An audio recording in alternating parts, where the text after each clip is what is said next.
বন্ধুরা, ভারত হঠাৎ করে এমআরএফ পরিযোজনাকে নিয়ে এমন একটি স্টেটমেন্টকে জারি করে যেটিতে রাশিয়া থেকে শুরু করে ভারতের ভেতরে খলবলিকে ধরিয়ে দেয়।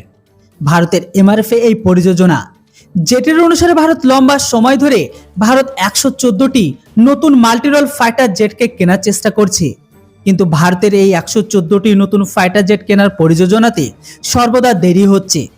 কিন্তু এখন প্রশ্ন এটাই খাড়া হয়ে যায় যে ভারত আদৌ 114টি নতুন ফাইটার জেটকে নেবে কিনা।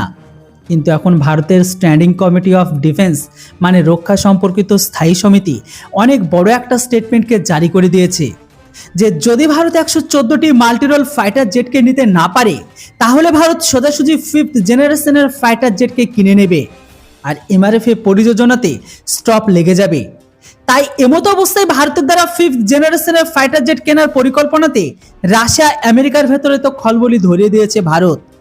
বন্ধুরা, এখনো পর্যন্ত রুশ আর আমেরিকা সেই দেশ যারা 5th জেনারেশনের ফাইটার জেটকে বানিয়েছে, ব্যবহার করেছে আর বিক্রি করেছে। তাই এমতো অবস্থায় ভারত পঞ্চম প্রজন্মের ফাইটার জেটকে কেনার পরিকল্পনাকে যখনই সকলের সামনে তুলে ধরে তো রাশিয়া আর আমেরিকা দুজনে সক্রিয় হয়ে যায়। যদিও বন্ধুরা এখনো পর্যন্ত আমেরিকা ভারতকে কখনোই তাদের 5th জেনারেশনের ফাইটার জেটের প্রস্তাব তো দেয়নি, তো সেখানে আবার আমেরিকা ভারতকে তাদের 5th জেনারেশনের ফাইটার জেটকে নিয়ে পিস করছে। সেখানে আবার রাশিয়া ভারতকে তাদের SU-57 আর SU-75 চেকমেটের মতো দুই ধরনেরই 5th জেনারেশনের ফাইটার জেটের প্রস্তাবকে ভারতকে আগে দিয়েছে।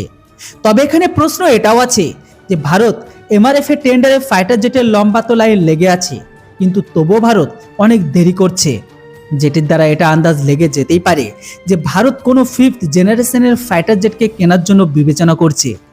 কিন্তু এখন ভারতের রক্ষা সম্পর্কিত স্থায়ী সমিতি আর ভারতের 5th জেনারেশনের ফাইটার জেটকে কেনার সম্ভাবনা আরও অনেক গুণ বাড়িয়ে দিয়েছে সকলের মধ্যে।